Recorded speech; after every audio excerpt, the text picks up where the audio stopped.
Hello friends, MJ corner के इस new corner में आप सबका स्वागत है, जिसमें आज आपको मैं इंश्योरेंस की एग्ज़ाम प्रिपरेशन से रिलेटेड कुछ टिप्स देने जा रही हूँ, जो आपके लिए बहुत ही यूज़फुल है। इंश्योरेंस एजेंसी लेने के लिए आपको IC38 का एक छोटा सा एग्ज़ाम देना होता है, जो III की तरफ से कंडक्ट कराया जाता है। III means insurance institute of India. ये एग्ज़ाम मात्र 1 घंटे का होता है। इसमें टोटल 50 क्वेश्चंस होते हैं। प्रत्येक क्वेश्चन 1 मार्क के होते हैं। इसमें सबसे अच्छी बात यह होती है कि कोई नेगेटिव मार्किंग नहीं होती। आपको पास होने के लिए सिर्फ 50 में से 18 मार्क्स ही लाने होते हैं। अगर आप 17 मार्क्स ही लाते हैं तो भी आपको 1 मार्क्स का ग्रेस मिल जाता है और आप पास हो जाते हैं और आपको लाइसेंस मिल जाता है। इंश्योरेंस एजेंसी या बीमा सलाहकार बनने की सबसे अच्छी बात यह होती है कि इसे आप कभी भी कर सकते हैं। अगर आप जॉब करते हैं तो भी पार्ट टाइम करके ये काम आप कर सकते हैं, और अगर आप नहीं करते हैं या फुल टाइम करके भी इस काम को करते हैं तो भी आप इसे कर सकते हैं। इसमें आपका कोई बॉस नहीं होता, आप खुद के बॉस होते हैं। आप जब चाहे ये काम शुरू कर सकते हैं। जब आपको लाइसेंस यानी कोड मिल जाता है तो आप उस कोड पर एक लाइफ इंश्योरेंस एजेंसी और एक हेल्थ इंश्योरेंस एजेंसी दोनों चला सकते हैं। तो आइए शुरू करते हैं कुछ सक्सेस पॉइंट्स, जिनको पढ़कर और सुनकर ही आप पास हो जाएंगे। पहला पॉइंट है प्रस्तावक यानी प्रपोजर। प्रस्तावक वो होता है जो पॉलिसी खरीदने के लिए प्रस्ताव रखता है। प्रस्ताव कंपनी के पास रखा जाता है, यानी बीमाकर्ता के पास। प्रस्तावक कोई भी हो सकता है जिसको बीमा चाहिए।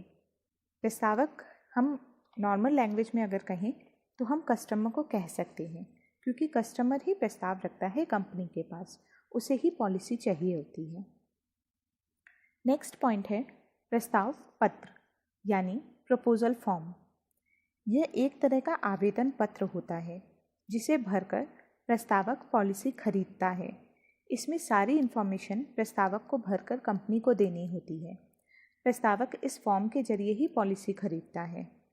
जिस फॉर्म को भरकर वो पॉलिसी खरीदता है उसे प्रपोजल फॉर्म या प्रस्ताव पत्र कहा जाता है। नेक्स्ट पॉइंट है पॉलिसी धारक यानी पॉलिसी होल्डर। पॉलिसी होल्डर वो होता है जिसके नाम की पॉलिसी आती है, यानी पॉलिसी बॉन्ड पर जिसका नाम होता है वही पॉलिसी होल्डर होता है। पॉलिसी होल्डर को हम बीमा धारक भी कहते हैं। नेक्स्ट पॉइंट है बीमाकर्ता यानी कंपनी, जो कस्टमर की पॉलिसी करता है। बीमाकर्ता वो होता है जो कस्टमर की पॉलिसी करता है। जैसे कस्टमर ने प्रस्ताव रखा और कि मुझे पॉलिसी चाहिए, अब कंपनी डिसाइड करेगी कि पॉलिसी करनी है या नहीं। तो कंपनी के पास में उसने प्रस्ताव रखा और कस्टमर की पॉलिसी कंपनी के द्वारा करी गई, उसे हम बीमाकर्ता यानी कंपनी कहते हैं। नेक्स्ट पॉइंट है अभिकर्ता यानी एजेंट, एडवाइज़र या सलाहकार, कुछ भी कह सकते हैं हम इसे, जो कंपनी और कस्टमर के बीच का सलाहकार होता है या बीच की कड़ी होता है। ये दोनों को बांधे हुए रखता है। इसे ही हम एडवाइज़र, अभिकर्ता, सलाहकार कहते हैं। नेक्स्ट पॉइंट है प्रीमियम। जब हम पॉलिसी खरीदते हैं तो जो उसकी किस्त होती है, जो कंपनी को हमें देनी होती है, वो प्रीमियम कहलाती है।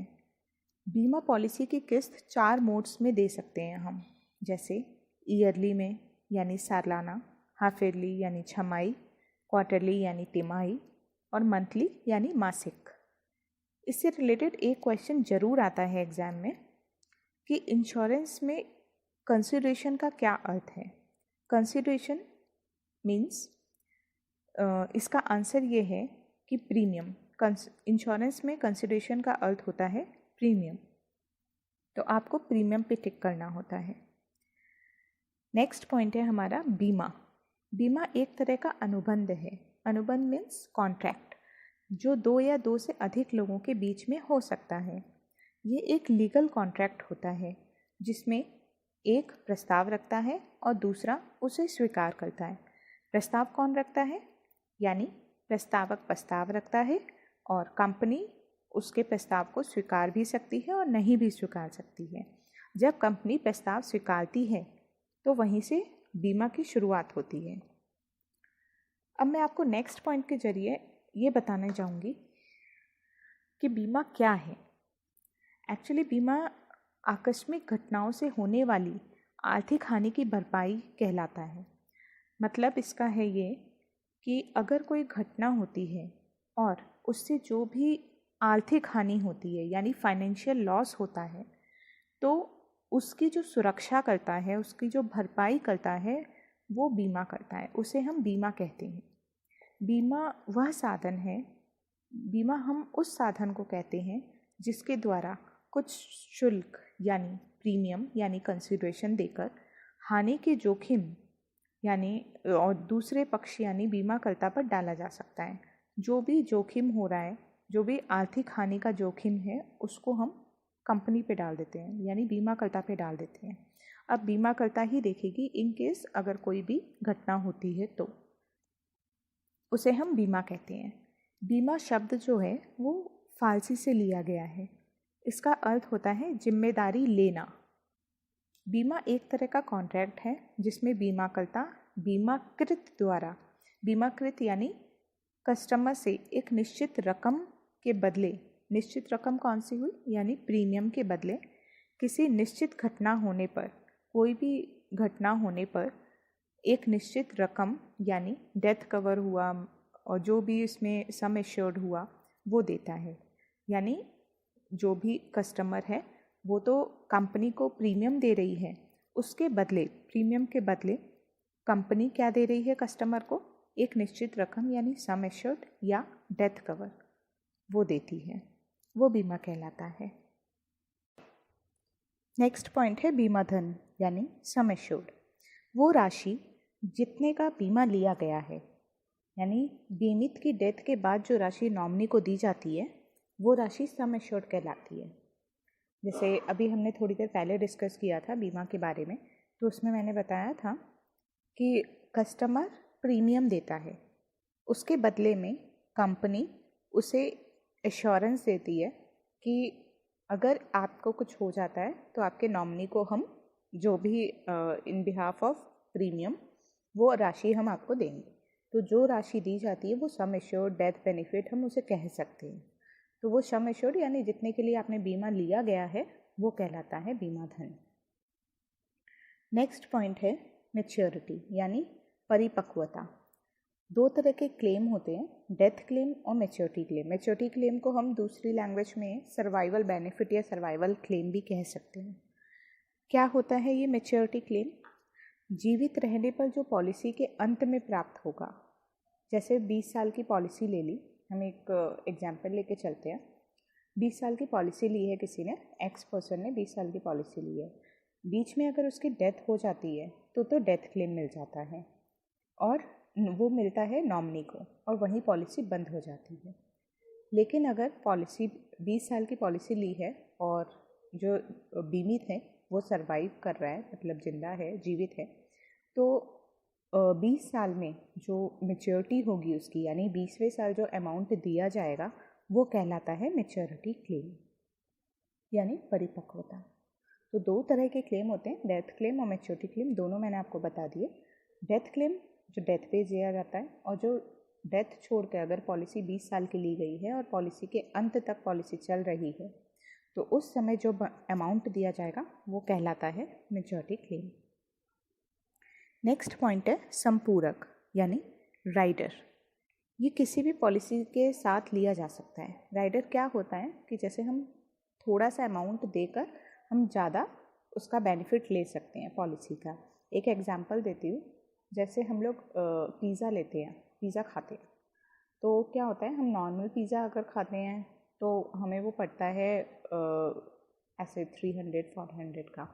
लेकिन अगर हम मैक्सिकन पिज़्ज़ा ले रहे हैं या फिर कोई भी मार्गरेटा पिज़्ज़ा ले रहे हैं तो वो हमें पड़ेगा 500 का। यानी वही चीज़ हमें मिलती है लेकिन थोड़ा सा अमाउंट हम अर्न करके, यानी थोड़ा सा अमाउंट हम खर्च करके 300 की जगह हम 200 रुपीज़ और दे रहे हैं और 500 में हम मैक्सिकन पिज़्ज़ा खा रहे हैं। तो वैसे ही राइडर होता है कि हम इंश्योरेंस पे थोड़ा सा अमाउंट और देकर हम ज़्यादा बेनिफिट अर्न कर सकते हैं।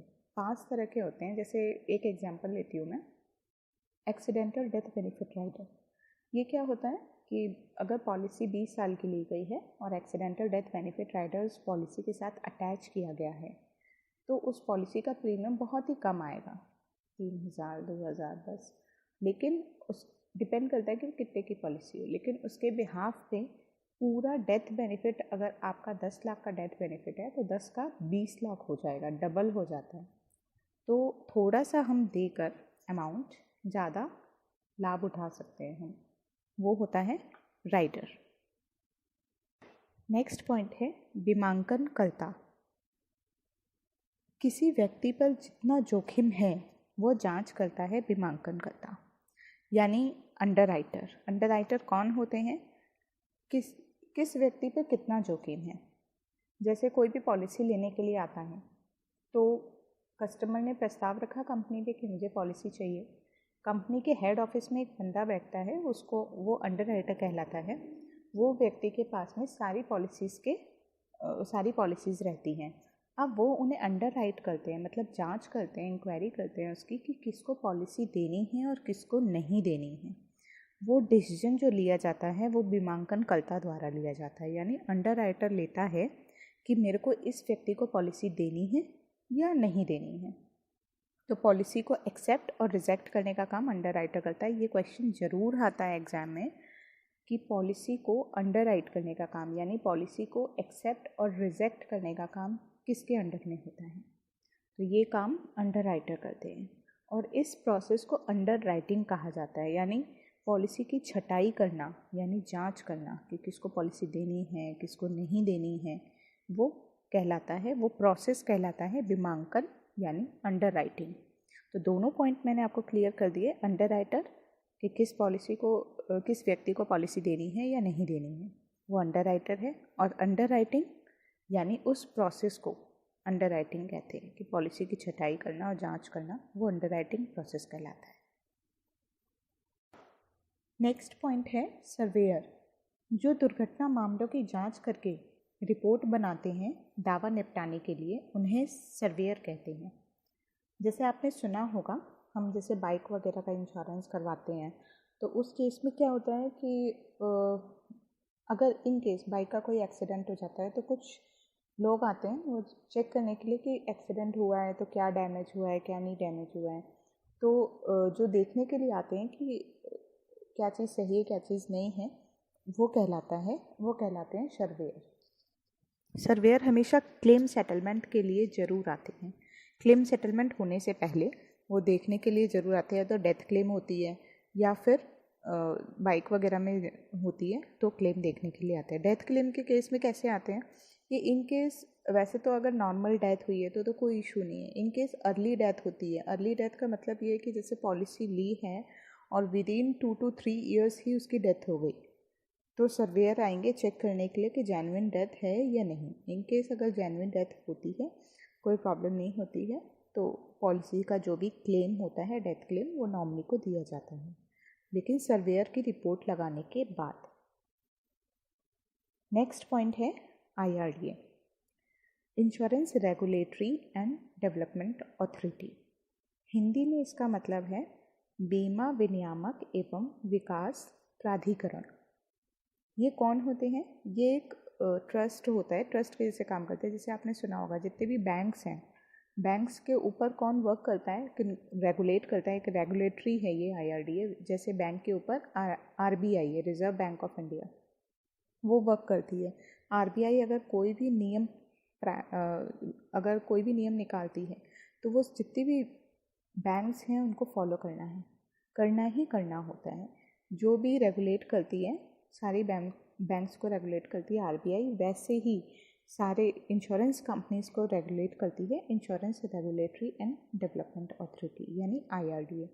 जैसे शेयर मार्केट कंपनीज़ हैं, उन सब के ऊपर कौन है, उनको कौन रेगुलेट करता है? शेयर मार्केट कंपनीज़ यानी सिक्योरिटीज़ कंपनीज़ को SEBI करती है, securities exchange board of India. वैसे ही इंश्योरेंस के ऊपर IRDA है। जितनी भी इंश्योरेंस कंपनी मार्केट में चल रही हैं, 24 कंपनीज अभी रनिंग में है मार्केट में लाइफ इंश्योरेंस की, तो के ऊपर IRDA है, यानी जो भी नियम पारित करेगी अगर IRDA, वो सारी इन कंपनीज को मानना ही पड़ेगा। नेक्स्ट पॉइंट है ग्रेस पीरियड यानी अनुग्रह अवधि। ये क्या होती है? पॉलिसी की किस्त निश्चित तारीख में नहीं देने पर अतिरिक्त अवधि दी जाती है। क्या होता है ये? जब हम पॉलिसी लेते हैं कोई भी पॉलिसी, तो उसकी एक ड्यू डेट होती है, मतलब आपको इस दिन पॉलिसी का प्रीमियम पे करना है। अगर हम उस दिन बाय मिस्टेक हम भूल गए या कोई भी कारण हो गया या हम नहीं दे पाए, तो उसके लिए कंपनी क्या करती है, कंपनी ड्यू डेट के बाद में थोड़ी सी एक पीरियड रखती है, एक अवधि रखती है कि आप अगर ड्यू डेट पे प्रीमियम नहीं पे कर पाए हैं तो आप ग्रेस पीरियड में भी प्रीमियम को पे कर सकते हैं। कैसे कर सकते हैं? अगर आपकी पॉलिसी ईयरली मोड पे चल रही है या हाफ ईयरली मोड पे चल रही है या क्वार्टरली मोड पे चल रही है, तो आप 1 मंथ का ग्रेस पीरियड दिया जाता है। पॉलिसी की अगर डेट है 15 जून की और वो पे करनी है, तो 15 जुलाई तक आपके पास में ग्रेस पीरियड, 14 जुलाई तक आपके पास में ग्रेस पीरियड रहता है कि आप अगर 15 जून को भूल गए हैं या नहीं पे कर पाए तो आपके पास में 14 जुलाई तक का टाइम है, आप उसे पे कर सकते हैं ईयरली के मोड में, ईयरली, हाफ ईयरली या क्वार्टरली मोड में। नेक्स्ट पॉइंट है व्यपगत मीन्स लैप्स।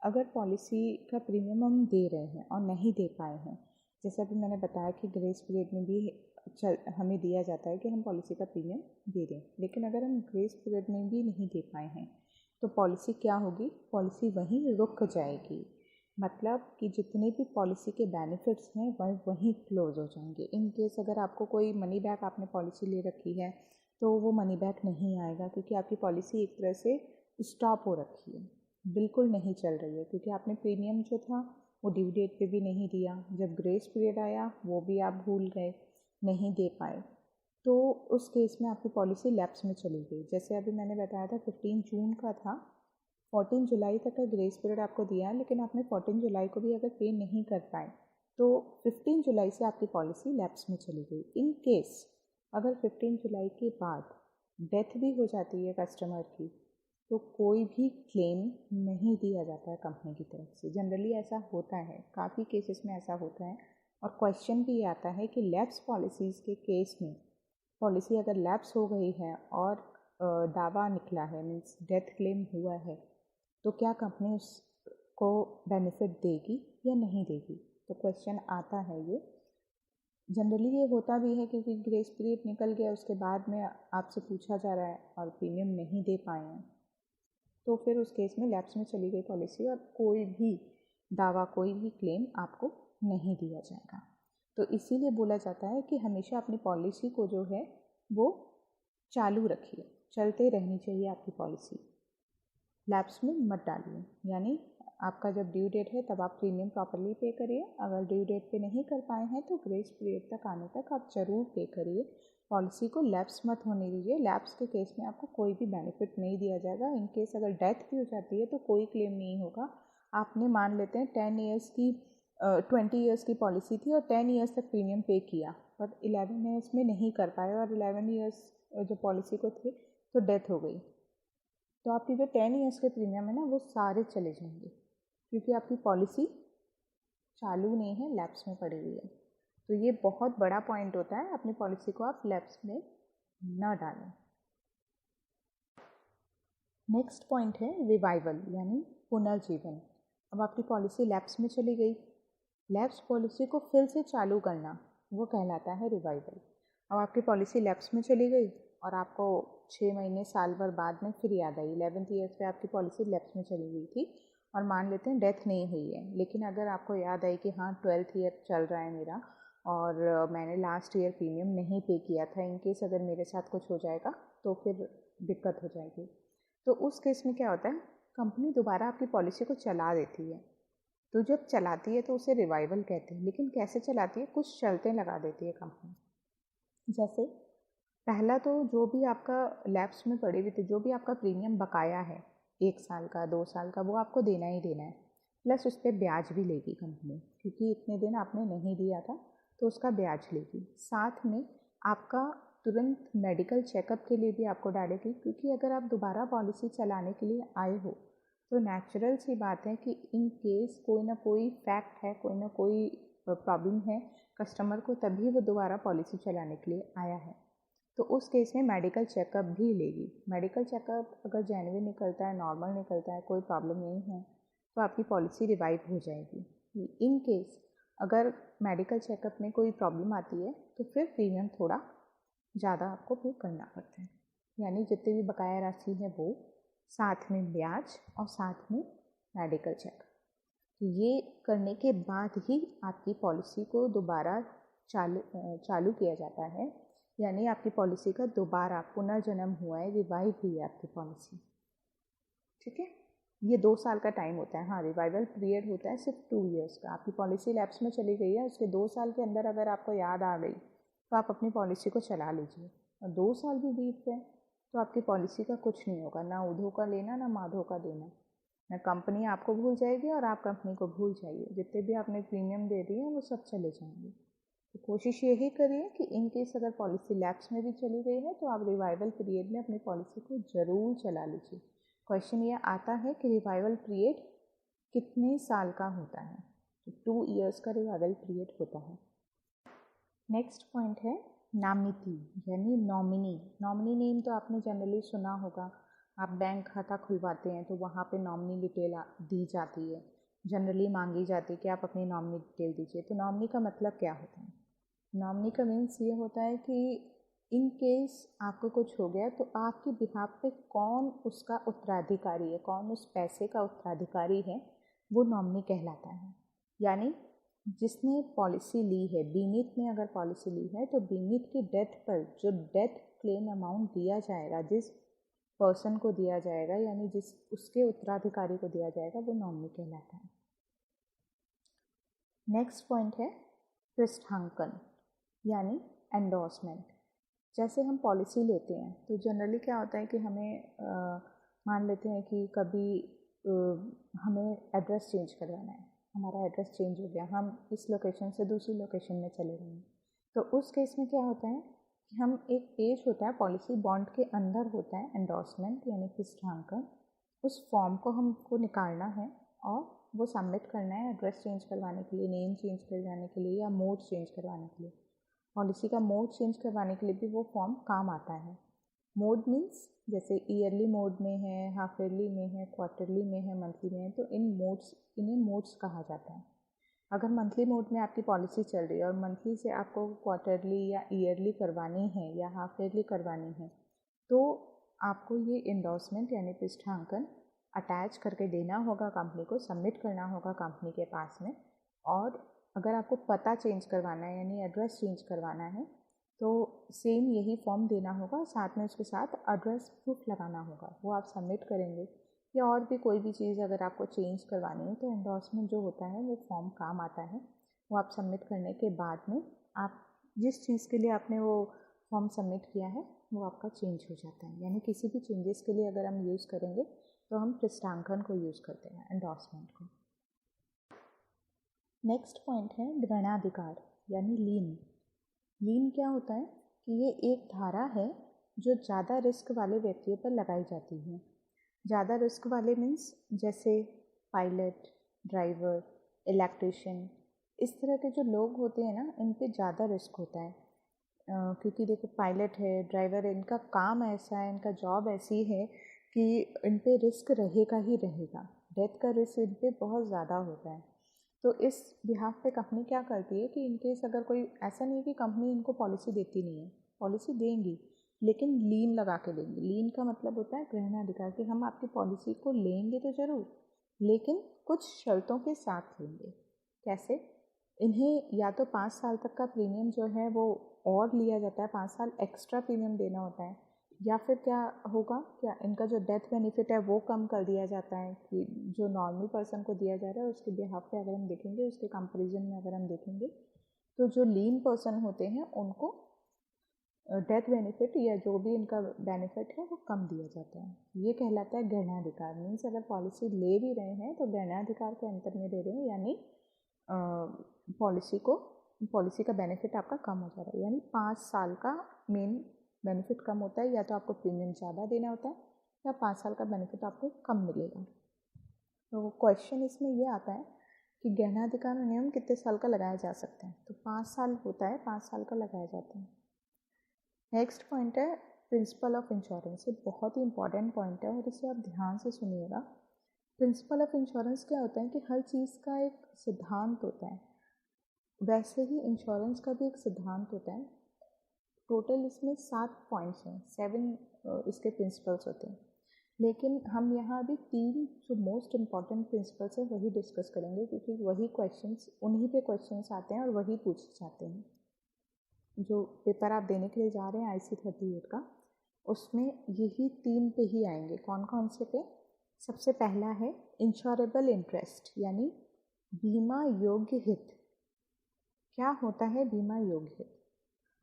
बीमा योग्य हित कुछ नहीं होता। जनरली ये क्या होता है कि जैसे किसी के होने पे हमें लाभ हो और किसी के ना होने पे हमें आर्थिक हानि अगर होती है, वो कहलाता है इंश्योरेबल इंटरेस्ट।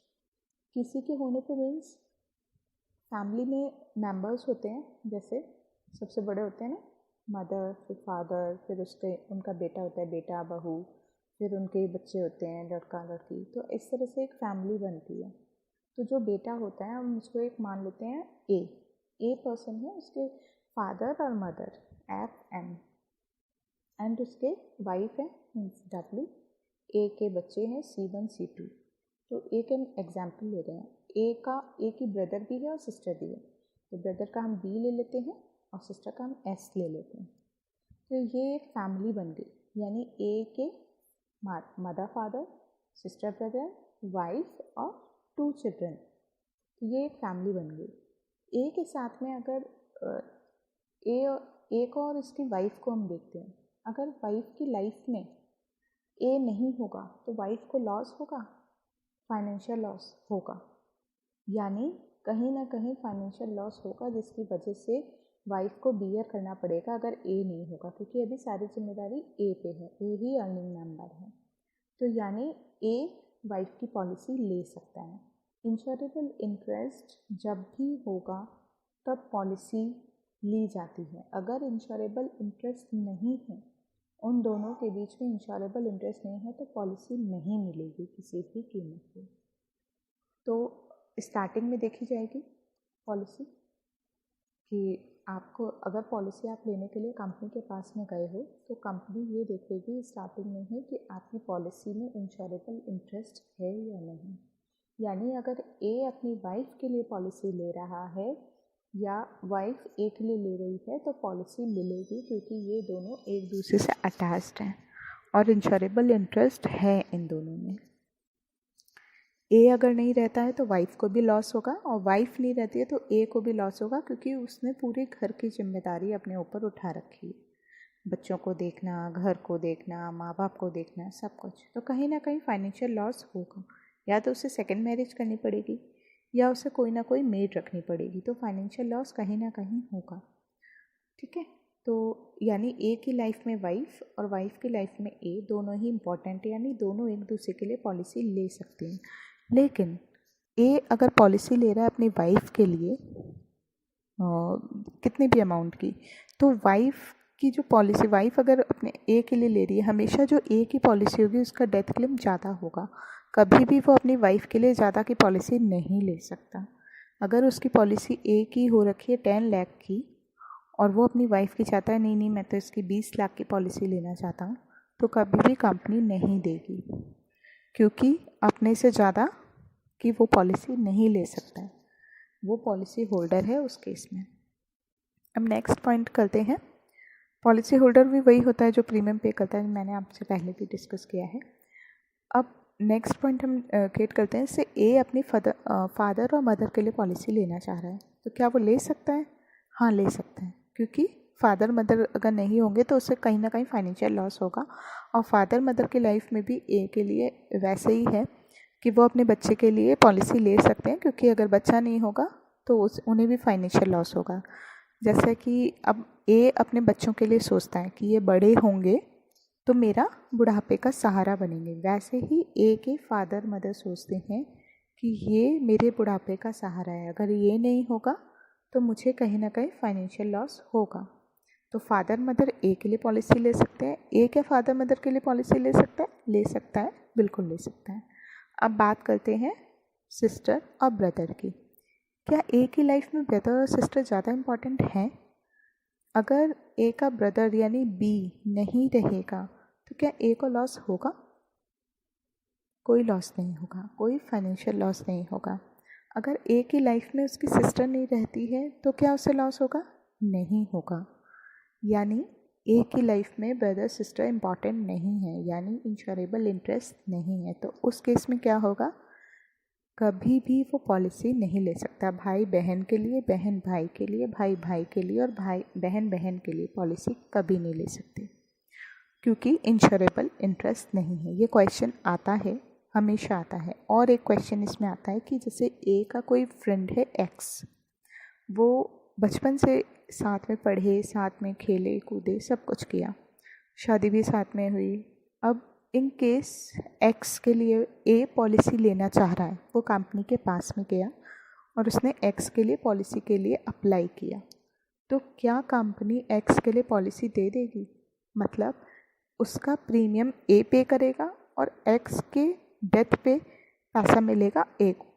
हमेशा पॉलिसी होल्डर प्रीमियम पे करता है, और अगर डेथ हो जाती है, नॉमिनी उसने किसी को भी बनाया हो, लेकिन अगर पॉलिसी होल्डर जीवित है यानी पैसा उसने दिया है, वो जीवित है, पहला पैसा पॉलिसी होल्डर को मिलेगा, उसके बाद नॉमिनी को मिलेगा। तो हम देखते हैं अब यहाँ पर क्या होगा। ए अगर पॉलिसी लेने के लिए आया है एक्स के साथ में, तो क्या कंपनी एक्स को पॉलिसी देगी? नहीं देगी। क्यों? क्योंकि एक्स और ए के बीच में इंश्योरेबल इंटरेस्ट नहीं है। इन केस अगर एक्स को कुछ हो जाता है तो ए को कोई फ़र्क नहीं पड़ेगा, कोई फाइनेंशियल लॉस नहीं होगा। वो तो चाहेगा कि मैं इसकी पॉलिसी करवा दूँ और इसका मर्डर करवा दूँ और फिर सारा पैसा मुझे मिल जाए, चाहे वो कितना ही वर्दी क्यों ना हो, कितने ही एक दूसरे पे लॉयल क्यों ना हो। सेम एक्स भी ए के लिए पॉलिसी नहीं ले सकता। तो ये क्वेश्चन आता है, फ्रेंड, बेस्ट फ्रेंड हो, ब्रदर सिस्टर हो, वो पॉलिसी नहीं ले सकते। क्यों नहीं ले सकते? क्योंकि उसमें इंश्योरेबल इंटरेस्ट यानी बीमा योग्य हित मौजूद नहीं है। ये लाइफ इंश्योरेंस के केस में हमेशा स्टार्टिंग में देखा जाता है कि जब आप पॉलिसी लेने के लिए जा रहे हो कंपनी के पास में, तब देखा जाता है कि क्या आप दोनों के बीच में इंश्योरेबल इंटरेस्ट है। अगर होता है तो मिलता है, नहीं होता है तो नहीं दिया जाता है। नेक्स्ट प्रिंसिपल है हमारा अटमोस्ट गुड फेथ, यानी परम सद्भाव का सिद्धांत। इससे आपको वर्ड से ही समझ में आ रहा होगा। परम सद्भाव मतलब एक दूसरे में अच्छे भाव का होना ज़रूरी है। एक दूसरे मतलब कंपनी और कस्टमर, यानी बीमित और बीमा करता, इन दोनों के बीच में अटमोस्ट गुड फेथ होना ज़रूरी है। परम सद्भाव का सिद्धांत होना ज़रूरी है। म्यूचुअल अंडरस्टैंडिंग होना ज़रूरी है। म्यूचुअल अंडरस्टैंडिंग मीन्स मतैक्य, मतलब दोनों का जो मत है, दोनों के जो विचार हैं, जो सोच है, वो एक होने चाहिए। कस्टमर अगर कंपनी के पास में पॉलिसी लेने के लिए आया है तो वो सारी चीज़ वो लॉयल्टी के साथ में कंपनी पे फेथ करे कि हाँ, मेरे को पॉलिसी लेनी है, इन केस अगर मेरे को कुछ हो जाता है तो मेरी बिहाफ पे मेरी फैमिली को सपोर्ट कंपनी करेगी।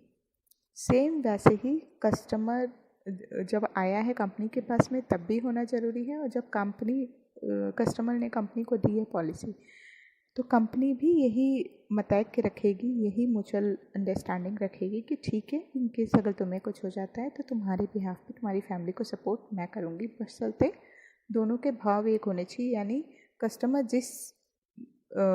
जिस चीज़ के लिए वो पॉलिसी ले रहा है, जिस सोच के लिए वो पॉलिसी ले रहा है कि मेरे को इसलिए पॉलिसी चाहिए, तो वो कंपनी उसे पूरा करे। और कंपनी जब पॉलिसी ले रही है तो कंपनी को भी ये देखना है कि जो भी कस्टमर ने डिटेल अपनी फिल करी है, जो भी इंफॉर्मेशन वो फिल करी है, वो प्रॉपर होनी चाहिए, सही होनी चाहिए, तभी कंपनी उसको पॉलिसी देगी। यानी दोनों का एक दूसरे पे फेथ होना बहुत ज़रूरी है। अगर कस्टमर स्मोकिंग करता है और उसने फॉर्म में यानी प्रस्ताव में वो चीज़ मेंशन नहीं करी है और डेथ क्लेम आ गया है, इसी वजह से आया, या स्मोकिंग करता है या ड्रिंकिंग करता है या वॉट एवर, उसने कुछ भी उसमें मेंशन नहीं किया और डेथ क्लेम इसी की वजह से हुआ है, डेथ अराइज हुई है इसी की वजह से, तो क्लेम नहीं दिया जाएगा। क्यों? क्योंकि दोनों के बीच में अटमोस्ट गुड फेथ नहीं है। ये प्रिंसिपल्स इसीलिए बनाए गए हैं कि होना ज़रूरी है, इसलिए। तो हमेशा ध्यान रखना है, परम सद्भाव का सिद्धांत यानी कंपनी का कस्टमर पे, कस्टमर का कंपनी पे फेथ होना बहुत ज़रूरी है। फेथ वो भी गुड फेथ। ओके, ये भी लाइफ इंश्योरेंस के केस में इसमें देखा जाता है, लाइफ इंश्योरेंस में भी और नॉन लाइफ दोनों में देखा जाता है। इंडेमनिटी का सिद्धांत ये होता है, ये सिर्फ नॉन लाइफ इंश्योरेंस में देखा जाता है। यानी इंडेमनिटी का मतलब होता है क्षतिपूर्ति।